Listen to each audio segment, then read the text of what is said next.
This is Chief Obidike Ajuluchuku of NigerianTVOnline.com. My special guest, Ndibo. He is in front of Ndibo. He is the watchdog of Ndibo. The man that watches over Ndibo in USA.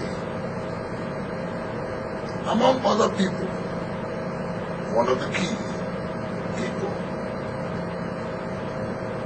Onyabia. My brothers and sisters of this cyberspace world, help me to welcome Chikezie, the Secretary General of the World Igbo Congress. Charlie. Thank you. Thank you. Thank you. Thank you. Of course, I want the guy. No, thank you. Thank you. I'm sorry about that. Thank you. How are you? Good day. Yes, we are. Charlie, we will chase you down to find the truth of what happened at this year's convention. We'll track you down from Florida to here in Baltimore, Maryland. And we would have been in New Jersey if necessary. You are now in the front of Ndibo and Nigerians worldwide. Now, my brother, Fiko Guanum, tell the world who you are. Just a brief synopsis on this famous Chikezie everybody have heard of. Nobody have never heard of Chikezie. CCC. Well, let me first of all, before I do that, my God, the Ndibo. See, the thing with Igbo language is all about the tone marking. The theme of the 14th Annual Convention of World Igbo Congress is Maka Odinihu Ndibo. Maka Odinihu Ndibo. Not Maka Odinihu Ndibo. Okay. Those are two different things. We have two different things. Yes. Maka Odinihu Ndibo for the future and posterity of Igbos. Not Maka Odinihu Ndibo connotes is it because of the future and posterity of Igbos. So that's what I. My name is Chikezie. I've known you for many years. As a matter of fact, a lot of people don't know that you were part of that organization. We started it even before then, of course. My name is Chikezie. I live in the state of New Jersey. Married, and I have 2 children. And I practice law. I also write, which I do on freelance basis, but primarily what I do is the practice of law. And I also serve as the Secretary General of World Igbo Congress. I have been the Secretary since 2005 when we got elected in Los Angeles. We elected again this past convention in Tampa, Florida. So I didn't intend for you to chase me around. No, that's okay. It's just that the convention was, the convention, and it's very difficult to nail anybody who is in charge of a program down during the convention. So I wasn't running from you. No, we know you wasn't running. We know we had to chase one way or another. Charlie, who was the founder of World Igbo Congress? And what is his relationship now to World Igbo Congress? Well, I don't think any single individual founded World Igbo Congress. You can, of course, discuss World Igbo Congress without mentioning some great sons and in some respect daughters of Igbo land that helped nurture this organization. I don't think it would be fair to credit the founding of World Igbo Congress to any single individual. There were so many people that played roles.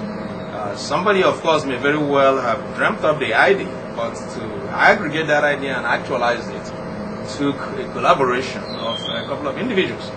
One of whom, of course, is the revered Joyce Okeke, retired surgeon who lives in Houston, Texas, or thereabout.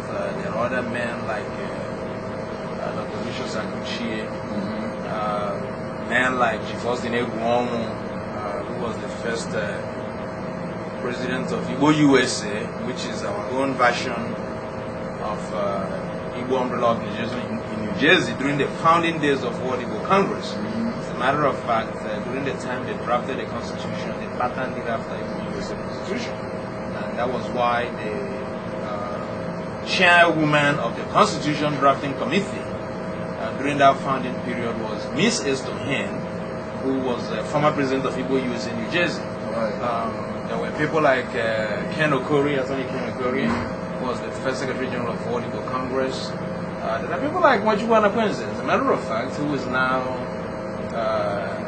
in other endeavors, what he calls Igbo World Assembly and the Council of Igbo States. So that's, I guess, the organization that he's heading presently. And a whole bunch of other people. People like Charles Onyiremba, people like Gibson Chibu from New Orleans, Charles Onyiremba from Atlanta.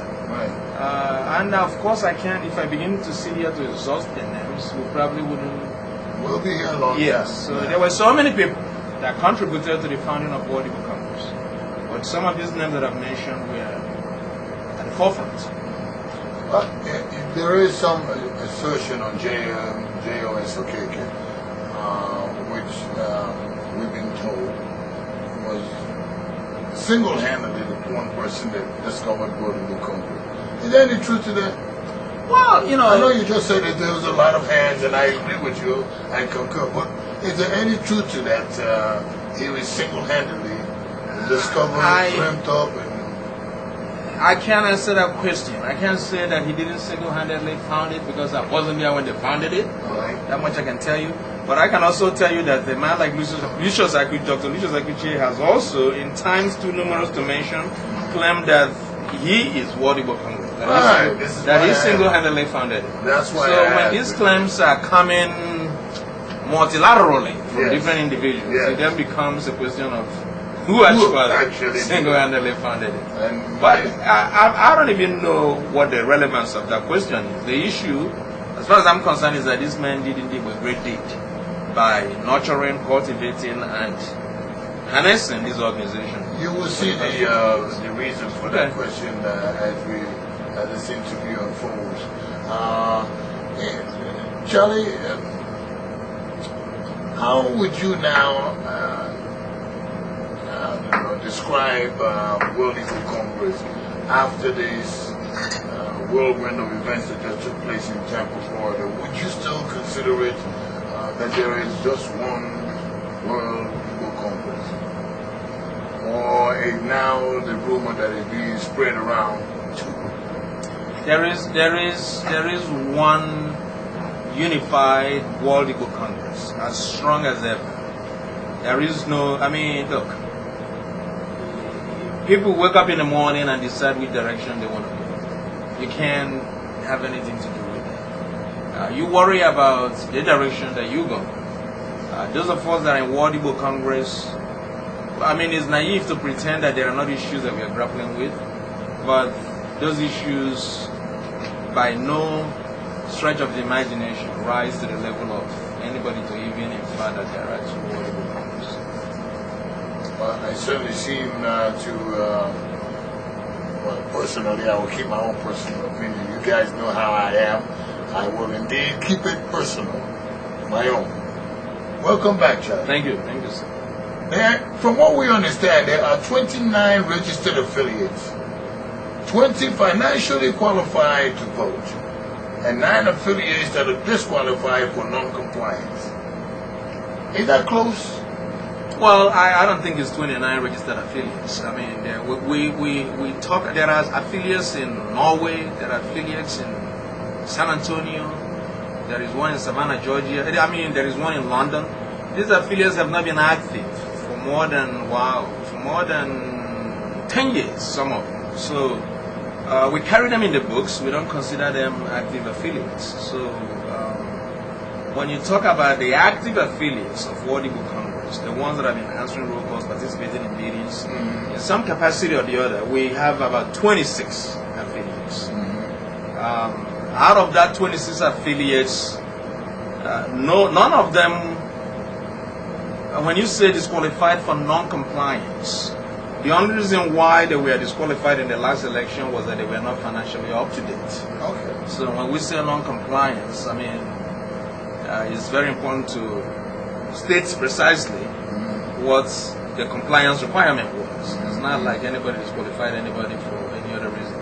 You have to be financially up to date to participate in the election, either to field a candidate from your affiliate or to vote in the election. How many countries in diaspora that is outside of the realms of the USA, Canada? Do we have some affiliates in Norway? Are there some in Germany, France, and all the other countries? No, the only country that we have an active affiliate presently is in Gabon. And they joined the Gabon affiliate, I think they joined sometime in 2006. This is 2008. As we speak, of course, there is a very strong affiliate that joined actually in March of this year, March 2008, and that is from Canada. Igbo Community Canada, Igbo Community Canada.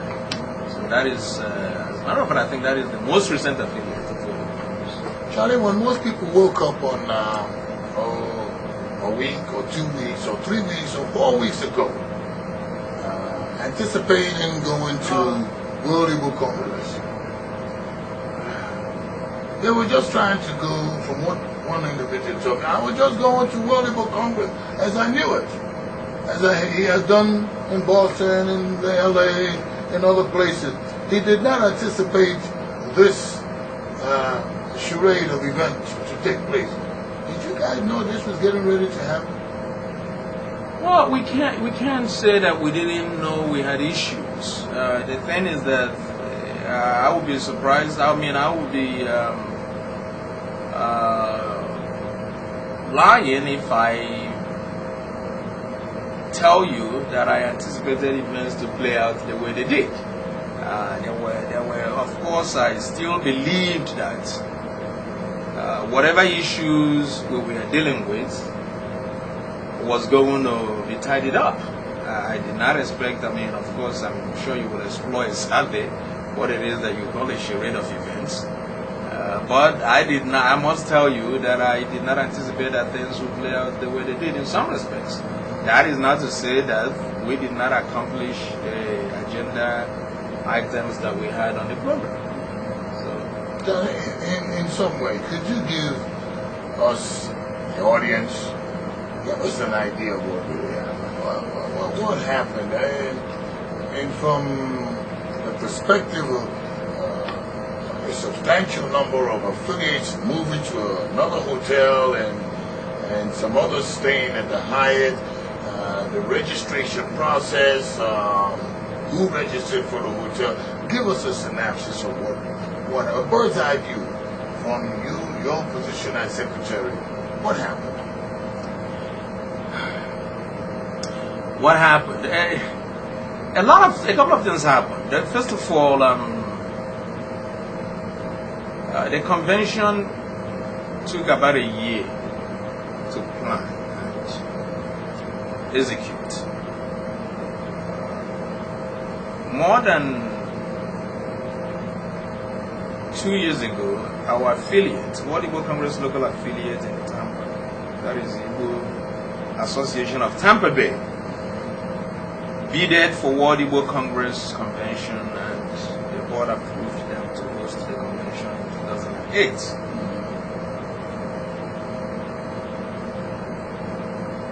Now, one of the basics, one of the understanding excuse me, of the Congress before it grants, because it's really a privilege. This thing is not something that WIC appeals to affiliates to host.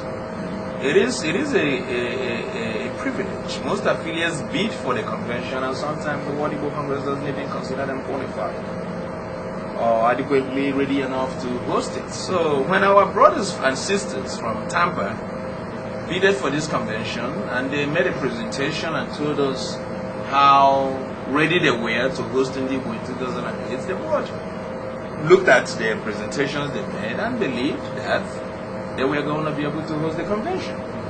Now, as we went into the planning of the convention, it became clear that the affiliates in Tampa either did not have a clear understanding of what it meant to host the convention or what actually the convention was. We had issues, first, from what we call the Memorandum of Understanding. Any affiliate that hosts one Igbo Congress Convention, and this was something we started from the last convention that we had in Detroit. The host affiliate enters into a Memorandum of Understanding with the World Igbo Congress.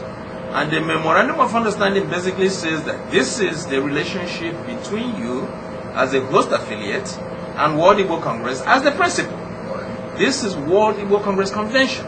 It is not Igbo Association of Tampa Bay Convention. Okay? And in order to host this convention, there are some quid pro quo. World Igbo Congress has expectations. The affiliate has expectations. The principal thing is that the two entities get the benefit of their bargain. Okay? The Memorandum of Understanding basically says that this convention, profit or loss shall be borne 50-50. What Igbo Congress puts $20,000, the host affiliate puts $20,000. We split it 50-50, profit or loss. Now, the Memorandum of Understanding further also delineates that every aspect of the planning and management and control of the convention is World Igbo Congress responsibility. World Igbo Congress. That's correct. That falls on the shoulders of the Secretary General. Well, it falls on the shoulder of the World Igbo Congress. I have a chairman whom I report to. I mean, I don't run World Igbo Congress. I run the Secretariat. Okay. The reason for that, and this is clearly delineated in the Constitution. This is not something. The Memorandum of Understanding is something that we extracted from the Constitution. And the reason why the framers of the Constitution insist that World Igbo Congress controls the management and the planning of the convention, at least in terms of making decisions for security and every other aspect of the convention, basically, is to be able to guarantee what happens at the convention. You can't take responsibility for something that you're not controlling. Okay, just to help us out slightly, and let me get a little more specific. The chairman, the Secretary General, the Executive Council of World Igbo Congress is principally the principal World Igbo Congress. That's correct. That includes your executive director, does it not? No, it does not. Does not. It does not. Look, the executive director is an employee of World Igbo Congress. He's not a member of the cabinet. He's not an elected officer. He's an employee of World Igbo Congress. He's not a member of the House of Delegates. He's not a member of the Board of Directors. He's not a member of the Executive Cabinet. The Executive Cabinet comprises of the elected officers and the two officers that are appointed. That's the legal advisor and the assistant legal advisor. Those are the only two members of the cabinet that are appointed. The Executive Director is an employee of the Congress. So he's not a member. He's not a part of the cabinet. He's not a part of the Executive Council. What is his role then in that position as the Executive Director? His role in that position clearly, and is stated in the Constitution, which I'll give you a copy of if you so desire. The enabling clause that creates the office of the Executive Director says that the Congress shall retain the services of the Executive Director to work at the direction of the Chairman of World Igbo Congress and to assist the Secretariat in implementing, and it enumerates the responsibilities that this Executive Director will help the Secretariat in implementing. That is all the Constitution of World Igbo Congress says. Does not give him the burden of doing all the work by himself. No, it doesn't give him. But to assist. It gives him the burden of doing whatever the Chairman directs him to do, and whatever the Secretariat expects him to expect the Secretariat in performing. And this is all clearly laid out in World Igbo Congress Constitution. Well, you're the secretary. Did the chairman and the executive director work well? Well, they did. They did. In fairness to the chairman. As a matter of fact, I can unequivocally tell you that I was the one that the executive director had problems with. The chairman was very protective of him. I had so many issues with the chairman because of how protective he was of the executive director. The executive director was hired on March 11th of 2006. That's when the board hired him. And the principal reason why the board hired the executive director was to help Igbo Congress become financially viable. This 14-year organization has been struggling financially. Now, the board, after hearing so many things an executive director can do by way of sourcing funds, writing grants, doing fundraising, and finding money for this organization to be able to function, the board hired this gentleman amidst a competitive bid. Can you unequivocally state that did he raise some funds? He did. He hasn't raised a penny.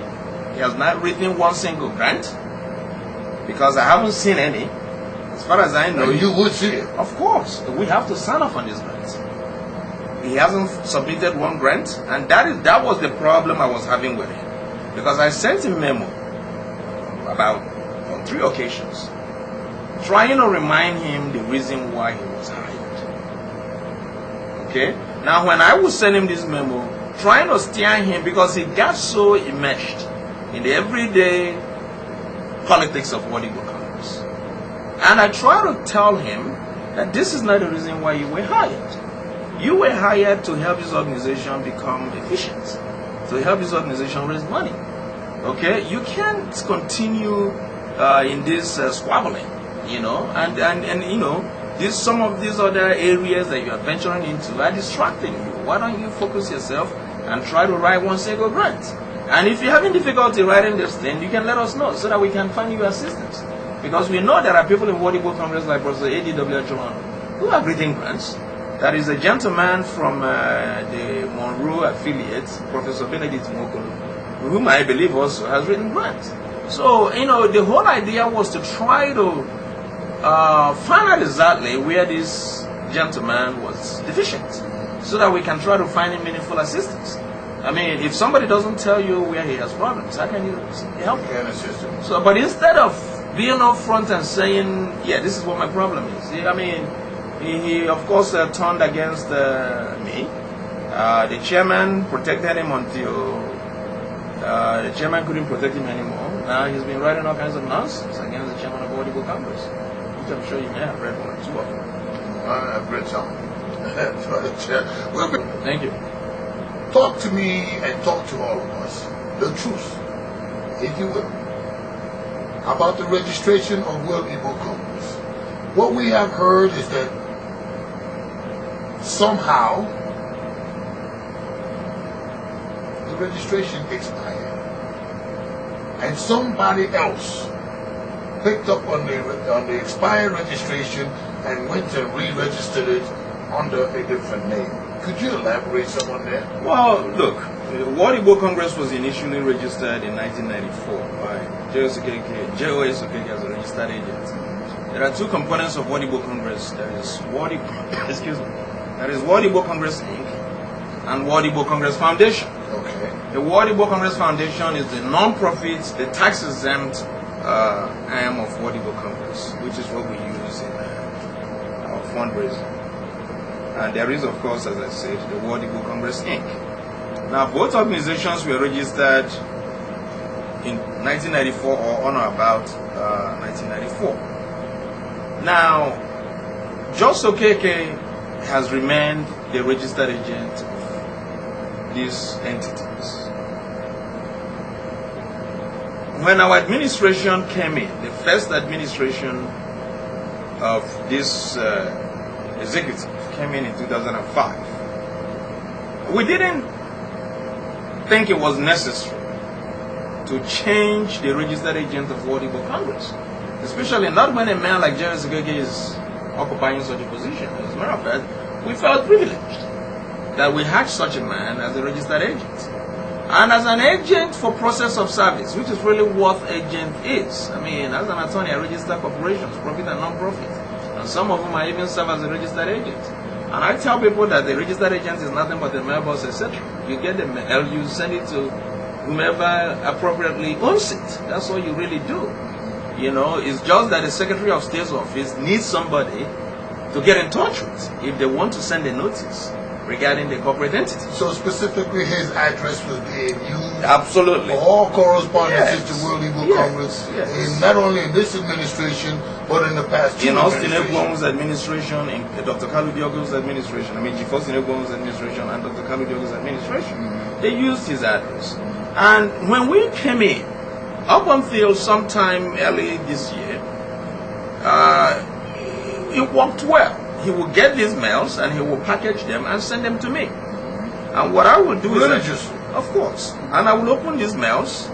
Some of them, like that, are like the franchise tax fee, which you pay annually anyway. I will send them to Mr. Sylvan Odogo, who was our financial secretary up until this last election, and Mr. Odogo will pay whatever that needs to be paid and fill out whatever form that needs to be filled out and sent to the Secretary of State's office. Now, sometime in March, I understand he received a mail from the Secretary of State's office regarding our franchise status of World Igbo Congress, and he hoarded it. He never sent it to me. Yes, He didn't send this particular. He did not. He did not. He has acknowledged that in more ways than one. Now, What was that? the status, the franchise fee status of World Igbo Congress, that it was about to expire or that it had expired. And all he needed to do was to direct that mail to me or to Chikezie, who resides in Houston with him, and we will take care of it. I mean, if the franchise tax status of a corporation lapsing is not something that is unusual in this century that people are busy with too many things. So it's not like, I mean, how dare you let that happen? This happens. And it's an administrative chore. All you do is you do what you need to do and you reinstate it. Now, he hoarded this material. And what he did was, sometime around, from the documents that we have seen, sometime around April of 2005, he, and Joseph Keke that is, sent a letter to a gentleman by the name Jeff Ohanaja, consenting for them to take over World Igbo Congress and World Igbo Congress Foundation. Okay, he directed that letter to the Secretary of State's office, saying that I consent for these entities to assume the ownership of World Igbo Congress and World Igbo Congress Foundation. And who was this entity again? These entities include, there is one that is called Americana Incorporated, some company that is managed or directed by somebody by the name Tobias Ogu. I mean, we read this from the documents that we obtained from the Secretary of State's office. Then the other person is Jeff Ohanaja, a gentleman by the name Jeff Ohanaja that resides in Houston. So he consented for this man to take over World Igbo Congress. And this man went and registered an entity called World Igbo Congress Inc. and World Igbo Congress Foundation. One was registered on April 11th, 2008. The other one was registered on June 24th, 2008. Okay? So that is pretty much the long and short of this whole. So okay, Charlie, he found out that the registration expired, and instead of bringing that information to you, he took it to someplace else. That's correct. How come you didn't know that the registration was expired? Well, look, this is not something that we monitor on a daily basis. You get your correspondence, and that's basically, I mean, you may very well say that you're on constructive notice, that you have a due date to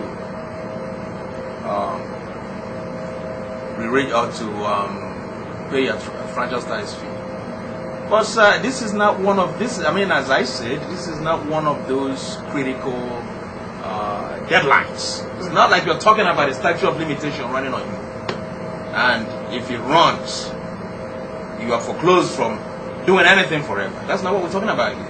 For crying out loud, we're talking about franchise tax fee deadline. Oh, how much? Yes. You know, $20, $25. Okay? So I mean we're not talking about a cardinal non-commission or a crime of omission that if you don't comply with and somebody's held rules. You know, I mean, of course, from now on, you can be rest assured that our finger will be on the button on the deadlines for this franchise tax. $20. You know, $20. so you know, that's basically what it is. Talk to me about Joe. What do you want to know about Joe? He was once a registered candidate for the chairmanship. There were 3 people that were registered to run for the chairmanship of Igbo Congress. Dr. Godju, Joe Eton, and the chair. What happened to Godju? Well, Godju opted out of the race. I mean, as far as his reason for opting out, I guess you have to ask him. Okay. What about Joe? Well, I know Joe did not participate in the election. Information reaching me is that he participated in some mock exercise with some colleagues of his. Whatever it is, that is what I guess is to tell you. Oh, it is quite an interesting interview because we wanted to find out the truth from the office of the Secretary General. Many people have talked. Many people are writing. Many people are saying what happened. But what is really the truth? What really happened? We're hearing it for the first time. And perhaps we have also heard it from other interviews that we have done, which you can go to your website and to your sites and click right on and you see other interviews. And this has been one particularly interesting interview. Charlie, Ndibo, talk to them about what now? Where we stand and where we go. Look, Ndibo, the truth of the matter is that I've always said that God is not done with Ndibo yet. People are disillusioned, and understandably so. People are confused, and understandably so. People are disappointed, and understandably so. People are angry, and understandably so. Some people are relieved, and also understandably so. The bottom line is, I do believe in this life that there is a hand of God in everything that happens. I wake up every morning and I ask God to give me the ability to do the best I can and put the rest in His hands. Everybody tells his story in a light most favorable to him. But that not even withstanding, there are some objective truths, whichever way you look at it. The objective truth is that there is World Igbo Congress. The objective truth is that World Igbo Congress has a constitution. The objective truth is that the constitution of World Igbo Congress is the rule of engagement. World Igbo Congress is an affiliate-based organization. I'll give you an example. We were in Tampa. You come to an organization like Igbo USA New Jersey. A man like Dr. Ambrose Mwako, Dr. Ambrose Mwako, the eminent psychiatrist, we are the higher regency. Ambrose Mwako founded Igbo USA. He remains the registered agent of Igbo USA. The first president of Igbo USA, who was also a former chairman of World Igbo Congress, Chief Austin Eguon, along with Dr. Ambrose Mwako, we are at the higher regency where we had this convention. Somebody like Oyiba Achebe, Chief Oyiba Achebe, former president of Igbo USA, was at the higher regency. Somebody like Chief Rolanda Anyanwu, the current president of Abia Imo State Association, was at the higher regency. Somebody like Prince Okonyuke, the current president of Anambra Enugu State Association was at the higher regency. And the list goes on. People like Chikezie, the past immediate president of Abia State Association, was at the higher regency. And so many others. A lady like Dr. Mrs. Gladys Musu was a panelist at the higher regency. These are all people, members of Igbo USA New Jersey. They participated in the convention of the Congress at the higher regency. Now, one or two individuals, one of them happens to be the president of Igbo USA, was at the embassy suite where this other engagement was going on. And somebody's going to tell us that Igbo USA was not in the convention of the Congress because some free agent who decides to convert the people's mandate to head an organization in pursuit of a selfish end decides to be someplace else. And the whole exercise goes on. Someone like Matthias Mbafu, the president of Igbo Cultural Association of Michigan, was a panelist where we were. Some other character who calls himself, whatever he calls himself, happens to be over there. So my appeal to our people is that these are difficult times. And every race, every generation, every group, every community endures these aching pains. You know, and why I say that something good will come out of this, because we definitely have to challenge this situation. This situation is not going to fizzle away. You know, it would be nice that the respected royal fathers, including the chairman of the Southeast Council of including former governor Chikezie of Imo State, including the current sitting governor, Chief Dr. T. of Abia State, including so many of them were there. And they appealed to these brothers to bury the hatchet in the interest of Ndigo and let's move on. And of course they will not. You know, simply because Joey too must be the president or the chairman. Actually calls himself the president of Igbo USA. There is nothing in the constitution of Igbo USA that provides for a president. What we have is a chairman. So apparently, I'm sure they've come up with a constitution within these few days for whatever organization that they have. But a man's ambition to lead a people cannot be achieved at all costs. Unless the people say so.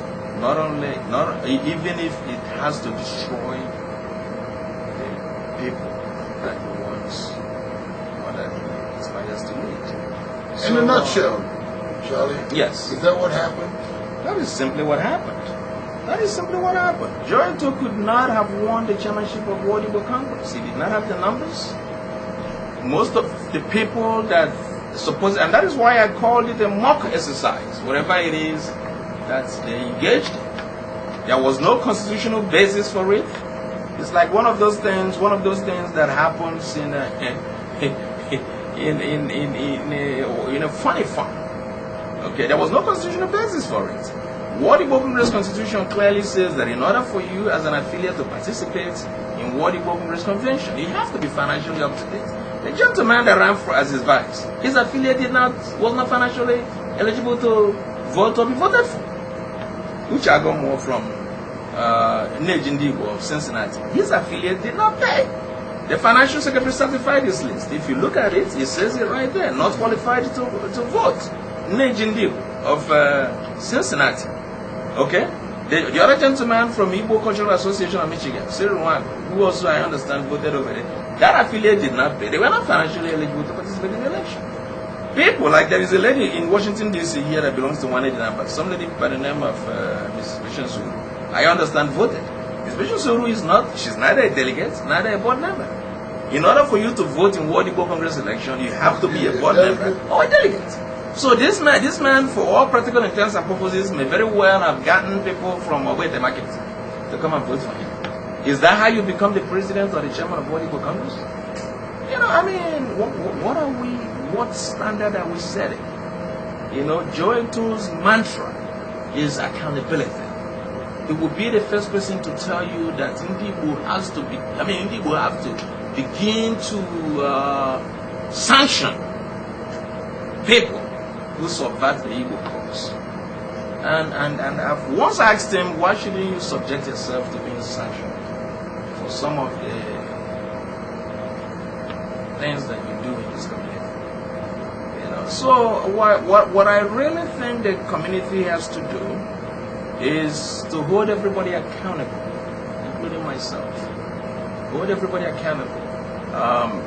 My regret is that sometimes our people tend to be neutral when they should be involved.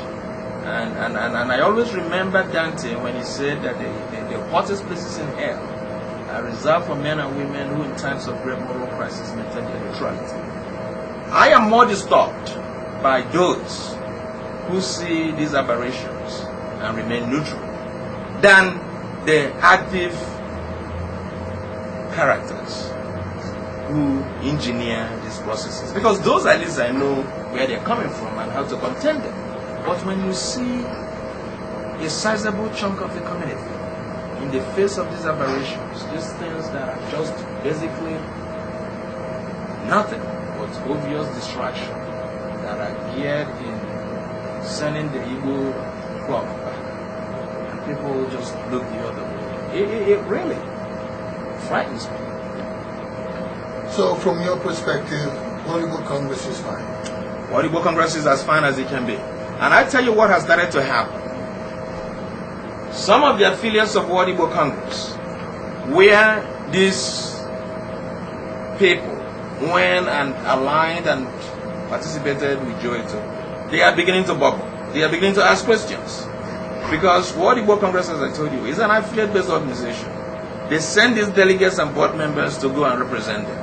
Some of these delegates and board members go there and become free agents and do whatever pleases them. And the membership of the affiliates have no clue what is going on. So now they are beginning to ask questions. One of them called me today and told me and reassured me and the chairman that look, that they have a meeting in X number of days. That they will ask these people that went over there, did we ask you to go there and succeed? Or did we ask you to go there and vote? And some of them, as a matter of fact, gave them the mandate to vote against Chikezie because they were not particularly happy with him. I'm not pretending here that we have been some kind of a paragon of virtue in this administration. There are some affiliates that are angry with us. I don't agree with them. I don't agree that they should be angry with us, but they have the right to be angry with us. Now, but what these affiliates did was that they mandated their representatives to go there and vote against us. Okay? But not to go there and form a new organization or to go there and succeed. So that is a democratic way of exercising the mandate. Charlie, Secretary General re-elected of WIC Congress. Was this a coup d'etat? Was this an attempted coup d'etat? A secession? What was it? Because many of us are not sure. But you, being the Secretary General, you can see from your perspective, from your seat, ultimately, what was it? Well, I know I used the word secede before, but that is an unfortunate elevation, or even an attempt to dignify this charade. It wasn't a secession because they did not secede. You can't secede without the blessing of the people that you lead. Most of the affiliates have no clue what some of the characters who went over to Tamba did. So it wasn't a secession. It was an abortive coup. It was an attempted coup that fell flat on its face. So it's, when you come out there and hijack and hoist yourself and start asking Mr. President, and nobody is taking you seriously. So it is an abortive coup. It is an attempt to what they do, which of course it's not going to seem like. Democracy, as you and I know it, has many meanings. Charlie, I'd like to thank you for taking some time to talk to us. You didn't have to. You could have gone ahead and done 2 other things, but you talked to us, and I'm very grateful. I appreciate it. This is an interesting thing that is going on. We shall track the truth from many sources, and as you can see, click on to the other links where you will see other speakers who have put their heart and their mind and soul where this issue is concerned. Because some people deserve better than what we're getting. And we've been thinking that we're getting very well good services from World Igbo Congress. And now this. Again, and now this. Let us hope for the best. Pray. God has not left us yet. We're still watching over us. God bless you, Charlie. You too, sir. You too. Lalo, My pleasure. My Lalo. pleasure. My pleasure. My pleasure. No. Thank you. Lalo. Thank you. God bless you. This is Chief Obidike Ajuluchuku of Nigerian TV Online. Go and check it out. God bless you. Take care. Stay aware, as my son would say. Bye-bye.